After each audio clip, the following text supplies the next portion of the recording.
Hi everybody, it's Jen. And Renee. And my mother. I'm Lydia. And we are doing today's Marriage Plus Business video blog from Orange Park, Florida. We are here for the Christmas holiday, and tomorrow is New Year's Eve. Renee and I fly back home to Monterey, and we've been here with my mother because my dad has been in hospice care, and we've wanted to be close to family. And the Marriage Plus Business thing is our deal because we are married and we're in business together, but it all started from Mother and Daddy. So, Mother, could you tell us a little bit about you and Daddy, what you did, how long you did it, and how you're enjoying retirement? Right. Well, my husband is an electrician. He went through the apprenticeship program and he worked for various contractors. And then his dad moved back to Jacksonville and established his own business as an electrical contractor. He was an electrical engineer and he had worked for places like Lockheed, but he got the passed the test and wanted to have his own business. So Larry worked for him for a while, and as sometimes working for family works out well and sometimes it doesn't.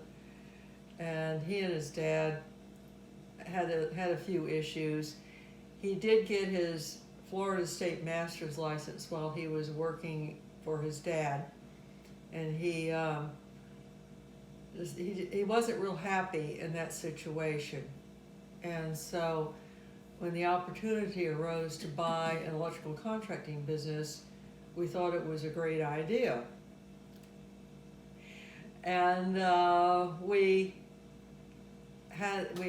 this couple had a mom and pop electrical contracting business and wanted to move on. They wanted to move back to another part of the state where her family was.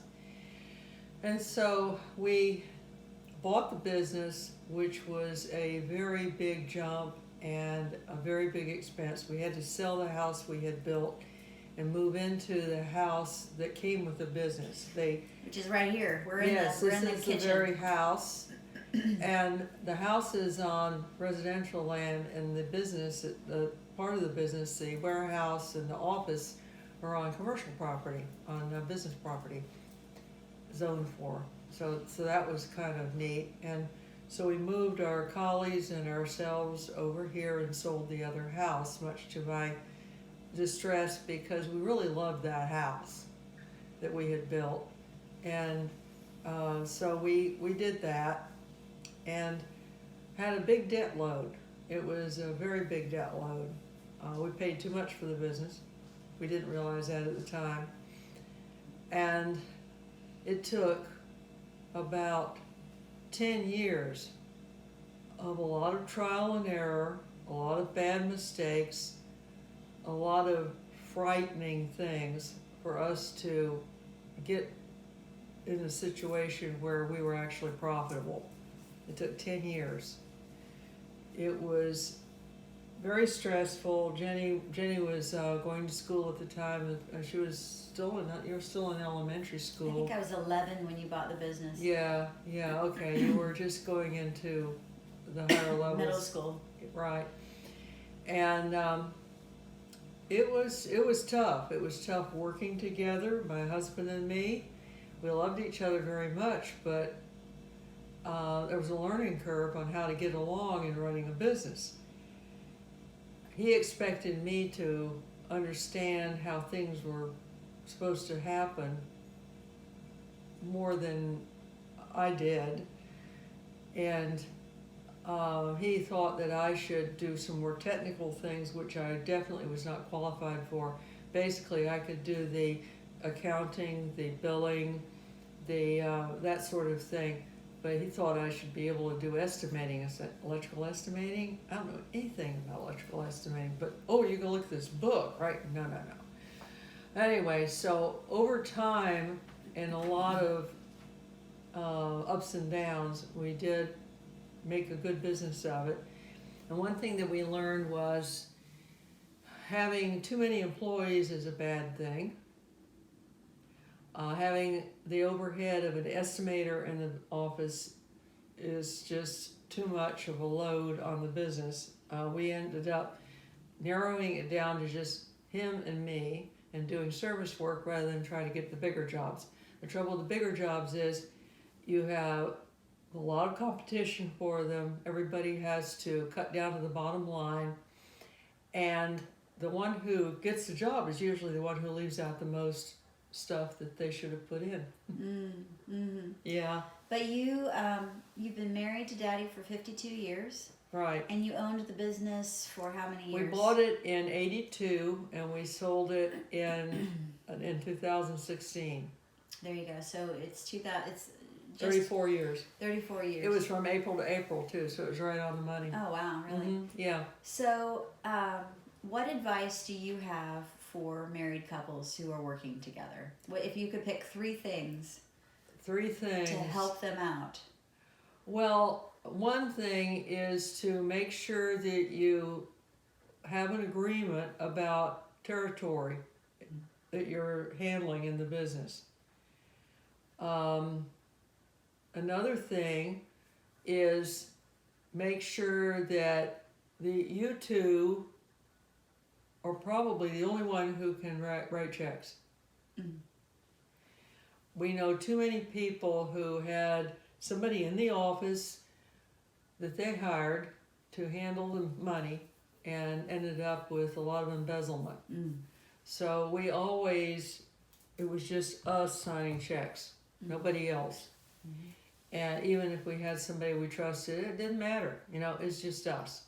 Okay, that's 2 things. Another thing is get as much research done before you get into this thing as you can, because that will help your learning curve later. We had a tremendous learning curve. And we, like I said, we made a lot of mistakes. And eventually we ended up having a service-oriented business where we were doing small jobs, trouble calls, small commercial, small industrial, small residential, and really not a lot of bid work. Just only kind of bidding was okay. Somebody wants a price, here's your price. You want us to do it or not? But not big government contracts like you originally pursued. Larry had the expertise with his dad's company in doing Navy contracts. We have Navy bases here in Jacksonville area, and they were the big industrial stuff, and those were really, really competitive jobs. And so we started out, he was doing all of that, and eventually we dropped that because it was just way too competitive, too complicated, too much, just too much red tape and hassle. And the specifications were really interesting as far as that goes. Everything had to be on an industrial level. And in the end, we really liked just having the guys go out in their trucks and do residential. Do residential, well, commercial too. But more service oriented, not big. Like for instance, doing lighting in a store. Yeah. Or fixing things in a store. Yeah. Or maybe a small remodel project on a house, but not building a house, because another thing we learned was that's another area where you cut down way down. Hardly anybody makes any money on the subcontractor level in building houses. Also, you have to have men who just run through that, get it done as fast as they can. And Larry was very particular about quality. He wouldn't put in smaller wire to save money. He always wanted to put in the better quality stuff. And in fact, he did the wiring on the house we built, and at the time, aluminum wiring was allowed in Florida. And he said, no, I'm not going to put any aluminum wiring in our house. And so he did the electrical on it. We made an agreement with the contractor who was building it, and he did all the wiring in the house. And we all good wiring, good quality devices. And the neighbors had aluminum wiring, and they had more electrical problems. Oh. Yeah, aluminum wiring is not a good thing unless it's in the very large wiring that comes into the house, a service cable and that kind of thing. But for small wiring, it's just not very good to use at all. Yeah. It's not legal anymore in Florida. Wow. Mhm. That's something cool. Yeah. Renee, what kind of questions do you have for Mother? As far as for the business, so when you're not involved in business, what kind of things did the two of you do, or independently, to kind of, Well, relax or we have did a fun? lot of things. Larry's a ham radio operator, so he was always doing that with his buddies, and going to ham fests and doing a field day and that sort of thing. And I raise collies and I show them. I was at the time we were running a business to begin with. I was mostly showing in confirmation, which is the beauty contest. But later on, I started doing more obedience and agility with them, and that's what I'm doing now too. Mm-hmm. Also, we were involved with the contemporary folk music group at our Catholic church, and we're doing the Sunday masses with Larry playing the guitar and both of us singing. And let's see, what else do we do in our spare time? Well, there's one in particular that I'm quite fond of and remember a lot, because when I got together with Jennifer, it was, I think, relatively new that you had been writing your novels, and then had my a couple of them turned into movies. Yes. So we can talk Yeah, to that, because this that's is very my much famous mother, the that's- author and screenwriter for that's her a two creative films. aspect. Yeah. Yeah. Okay, there's Tell that. tell us about that. Okay, well, I've always been fascinated with the Civil War, as we call it in the South, the war between the states, or the War of Northern Aggression, however you want to put it. And I had a lot of ancestors who were involved in that way back when, in the 1860s. And I think there's some genetic memory or something going on there because of my extreme fascination when I was younger.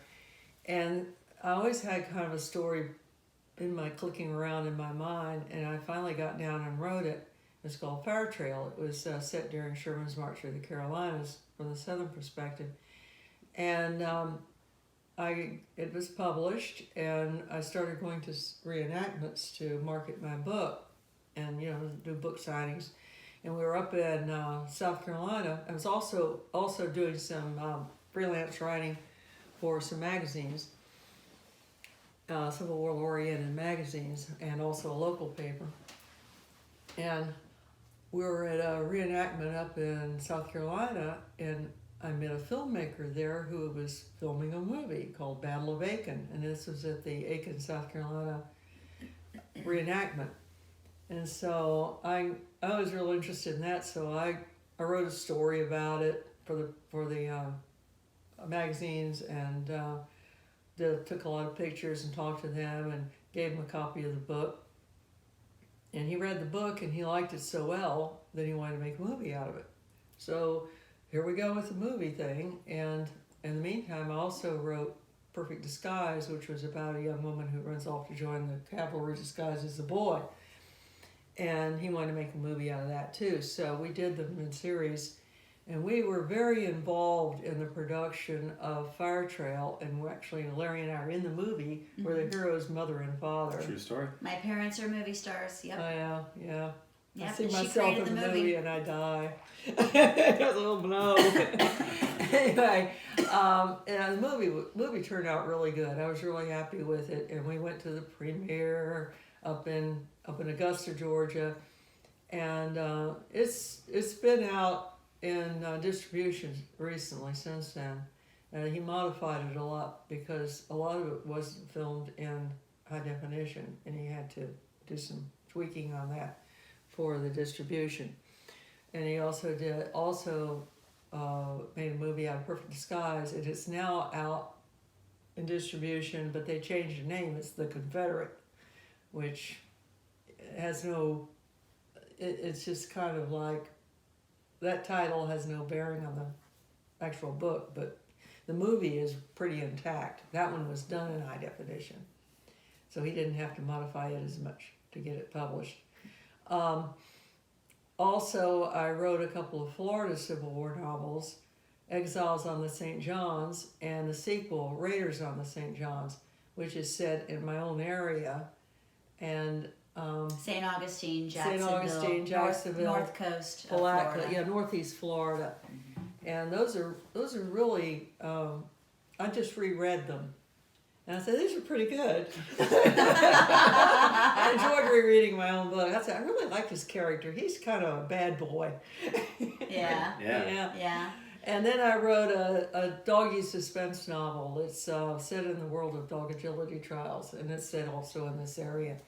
And I have, of course, a dog that's prominent in it, and the woman who is an actual animal communicator. And the title of that one is Silent Witness. So that's my So 5 books. 5 books. Fire all Trail, published. Perfect Disguise, Silent Witness, Exiles on the St. John's, and Raiders on the St. John's. Yes, and I Did I wrote get the that Civil right? War novels under a pseudonym, Lydia Hawke, Hawke. But Silent Witness is under my own name, Lydia Filzen, because I was marketing it to people I knew in the dog fancy. Yeah. And the Civil War one, well, Lydia Filzen doesn't sound real, I don't know, Civil War-ish. Yeah. So for those of you who know that I'm a writer and I own a marketing agency, the apple didn't fall far from the tree. Yeah. It's just that mine is about marketing and hers is about historical fiction. So. Yeah, she told me she wrote a book. That little book you wrote, you did it in a day or something. Oh yeah, I did a book in a day. It was like a dare at a party, and I wrote a novel within 24 hours. It was really funny. Oh, I forgot about that one. It was a long time ago. I still have it. Right. Do you really? Yeah, sure do. Oh. I For just some reason- ran across it. Oh, that's funny. I forgot that I wrote Was it a fiction? It was, I don't know, it was like back when I was working with Zenergy Works, and it was like a Christmas party, and I got the award of most likely to write a novel within 24 hours, so I decided to take that as a challenge, and I did it. And we like printed it up and like did the whole thing and delivered it to the owner of that company as a Christmas gift. It was funny. Yeah, I remember that now. That was pretty cool. What you did was you took each character in the business and put them in the Put them in the story. Yeah, it was cute. Very cute. And then she's written a couple of other books since then. Yeah, How to Make Your Dance Business Profitable, and then the most recent book, What Dancing Taught Me About Running a Successful Business. So I'm the nonfiction writer, but she's the fiction writer. Well, yeah, I've done some nonfiction with the freelance work too. Oh, yeah. Yeah, it's a different kind of writing. Yeah, that's cool. I'm glad you made her talk about that, Renee. Well, I remember it because I remember going to the theater in Georgia. Yeah. And seeing the cast and then that great little theater, and I think at the same time you had it was either a march or a procession. Yeah, a whole Civil War reenactment I remember that. It was so cool. Out. Yeah, they did a parade down cool. the middle of Main Street, whatever it was. Augusta. Yeah, that was cool. Yeah, they had this wide street, and they also did a salute with the guns. That's what I recall. Firing them off. I remember that. Yeah. So cool. Yeah, everybody was pretty excited because most of the actors in it were reenactors. That's really cool. Yeah. She found her tribe. So you've managed to live a happy marriage and pursue your passions and learn the ups and downs of a business. Of all these years, 34 years of business and 52 years of marriage, what are some of the 3 best things that you've benefited from in all this? Like the 3 big things in your happy life that you can attribute to? Well, I think one thing that we've done is if we wanted to, really wanted to do something, we went ahead and do it. Yeah. That's one thing. If you put things off too much and you never get around to it, follow your passions. Mm-hmm. Just do what you're called to do. Mm-hmm. That's the main thing. And 2 others. Yeah. 2 other good things. What was a good thing about owning this business? A good thing about owning it was that whatever we made was ours, and having that control over things. Sometimes it seemed out of control, so but one thing I really liked about our particular business, this is what I really liked about it. My house was right next to the office. Yeah, the zoning for residential and commercial literally goes through the garage. So if you leave this room and you go out through the garage, then you have a little tiny dog walk, a covered little pathway, and then you go into the next building, which is their office and warehouse. So yeah, they were stay at home, commuting from home business before that was cool. Yeah, main traffic I had to deal with was lizards. Lizards. And we are toads in and frogs. we are in North Florida where there's lots of we had a frog jumping into the To the garage tonight, as we they're were coming in. entering it today, and so Yeah. lizards, snakes, and tell us a little bit about your collies.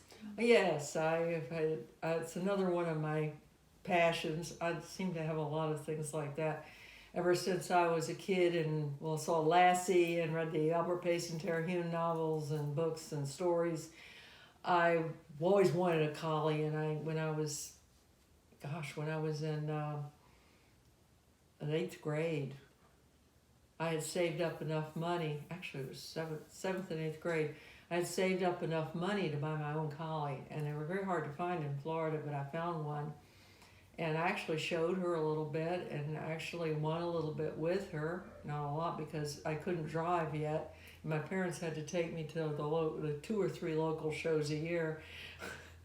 That's so cute. And I got an obedience title on her. And then after I got married and had Jenny, I got the yen again to get back into collies, and I acquired collies and started showing them, and eventually got to be pretty successful in a small way, finishing a lot of champions, and then branching into, as well as the breed, doing agility and just enjoying it. And I was like, I went to the collie specialty down in Orlando, and it's along with a national dog show. It's a huge event in the convention center. People come from all over the country to this, and there were a lot of collies entered in the collie show. So I walk in there and I just go, oh, this is my tribe. I just thought, this is where I belong. This is a dog show. I didn't have any dogs to show I had already finished my champions and didn't feel like it was a good time to take them to the show. But I just felt so like I belonged. Yeah. It was my place. Your place. My place. And I sat down and watched a collie judging and saw some old friends and hung out and had a really good time. And at that time, Larry had gone to rehab, and I got away for a couple of days. Yeah. So my dad has Lewy body dementia, and his health is declining. So he's in hospice now, and we're doing everything we can to make him comfortable. But that's really about all we can do at this point. So we're just hanging out and doing what we can to make him feel Jenny better. had some brilliant ideas about how to do that. I was kind of treading water on the whole thing. And she suggested that we get him in a wheelchair and take him outside, take him for a ride. He liked that. Mm-hmm. And she also suggested music, which was also a brilliant idea, and had a cell phone that she put a list on Spotify list created of a music list with his favorite songs, with a lot of the songs he likes, and including comedy songs. Jim Stafford's Cow Patty, yes, and My Girl Bill. Yes, yeah, funny. I don't like spiders and snakes. Yeah, there you go. And so we were using her phone, and then I found out that his old cell phone, had a list from our 50th wedding anniversary when Jenny created a list of songs on his phone for that. Mm-hmm. So, yay, we've got it to keep, and he's listening to it. He loves it. He's actually singing along with it a little bit. Yeah. Keeping time with his hands. Yeah, it's good. Yeah, It's good. It's really not a lot he can do right now. Yeah. He's pretty immobile. Yeah. Yeah.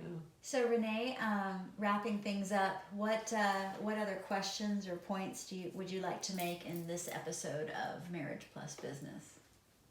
Well, I think for us as a married couple, obviously we've got a business that we're running and I know Jen's busy even though you're off, but I think just being here to support your mother and your family and your father and you and vice versa, it's important to understand having patience and just, being there.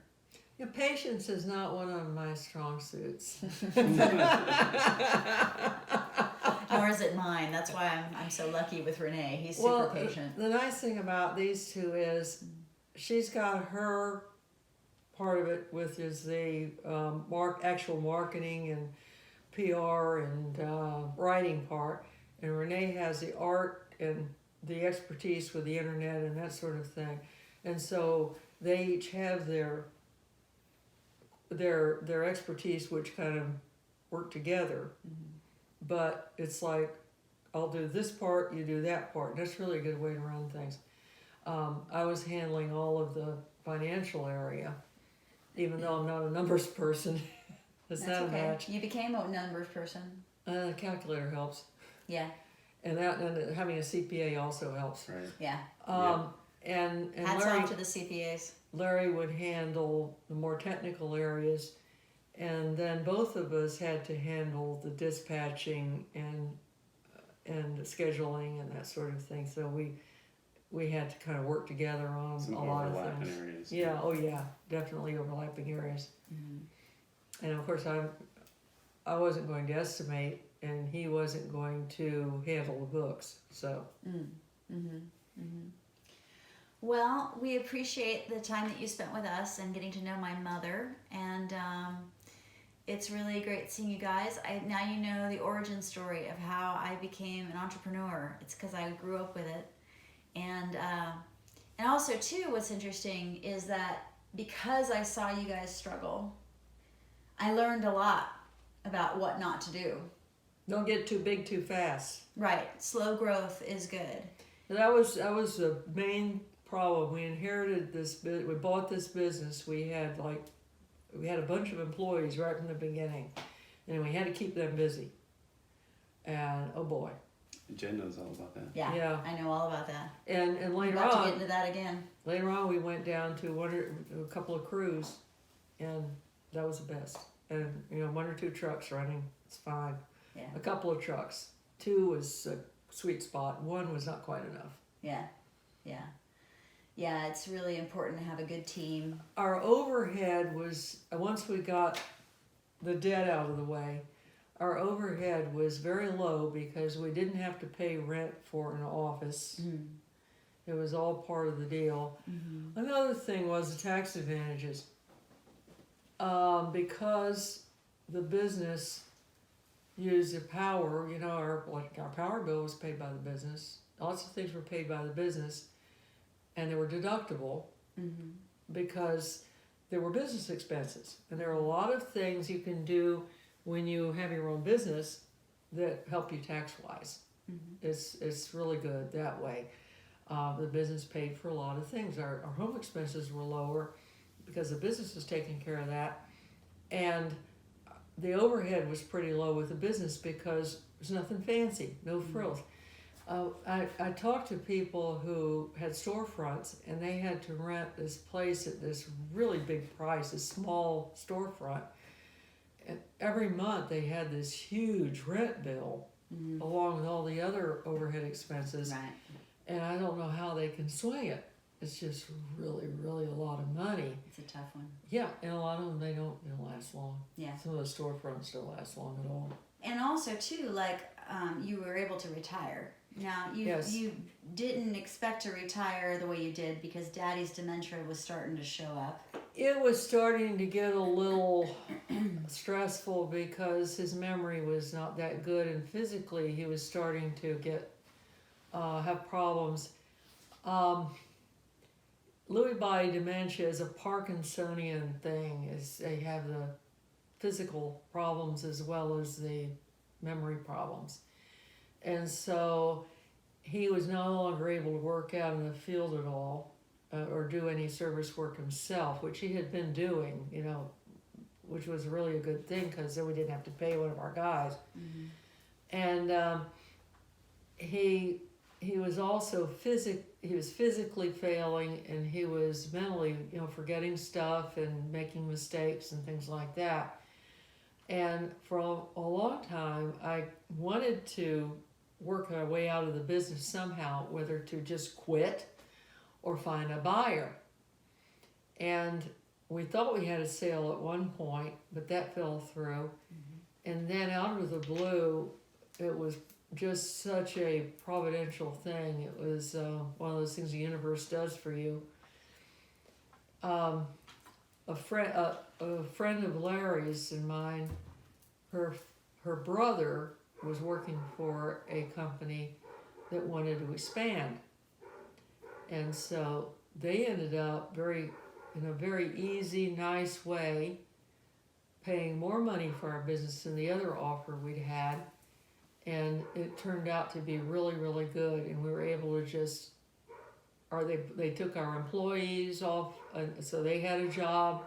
They took our stuff that we didn't need, and it cleaned out our shop basically. And it was And the house was really paid good. for, so you didn't have to worry about the sale of the house. You Yeah, just, we you just sold the lived here. business part. And now I have a nice warehouse to put extra stuff in. Yeah, there you go. You got Yeah. your garage back. I got my Yeah. garage back too, because the garage was full of stuff. Now I have room to put stuff, so I can actually park a car in here if I want to. Yeah. So it turned out to be a good thing, and that we sold the business the way we did. It just was the best. And then we could relax, and I was hoping that de-stressing would help Larry to do better. And I think it did. And I think he's probably lasted longer in a better condition than he would have if we'd continued. It was really getting stressful. I felt like our employees and I felt like we were just pushing it along ourselves, and he was not really with it at that point. Yeah. And that was 3.5 years ago. So it's just kind of been a little worse ever since as far as he's concerned. But we're comfortable. We made some investments, and they paid off. And Jenny was actually instrumental in helping us to find a way to make those investments. We have a rental house, and also doing private loans at a nice interest rate. There's sort of like construction loans. Mm-hmm. Yeah. Construction loans. Yeah, with a company that's doing a lot of expansion, and I'm very happy with that. Yeah, And Jacksonville Wealth Builders is check them out. JWB, Jacksonville Wealth Builders. Google them. They've been incredible, and because of investing with them, my parents were able to retire. yeah, that was another thing. The income from that has been really good, and we had some money built up because I've always been one to want to save money, and we've worked on that, and we're pretty. We don't live high. We don't do a lot of expensive stuff. We're fairly conservative in our expenditures, and so at this point I'm not really worried about money. It's okay, and the place where he is fairly expensive. I've been telling everybody you can handle it, and we also have long-term care insurance. Which Long-term care insurance is what we are also learning is a very good thing to invest in. Mm-hmm. It's expensive, but it's worth it in the end. But it's sure coming in handy right now. Yeah. You say that it was like, gosh, why am I paying for this? But now that you're needing it, you're really happy you have there it. were times when I was thinking, why? I don't even know if I want to continue this, but now I'm glad I did. Yeah. And both of us have it. Yeah. Any parting thoughts? Just that I love these two very much. Aw. Yay. And I appreciate very much their coming and helping me out over the holidays. And going to see your dad. Yeah. And your dad-in-law. Yes. And I love these two very much. We love you. You too. We love you, Mother. All right, everybody. I'm so glad you guys could see us as a family. And we love you guys, and we'll see you next time, and I'm shaking the table because I'm on it. Sorry. Okay, well done. Shaky, shaky. We will All right. see you next time. Well, she's a dancer. She shakes. Yeah, right. Yeah, that's right. That's Shake, her shake, swing rhythm. Shake, shake, shake, shake. All right, love you guys. Bye. Bye bye. Bye.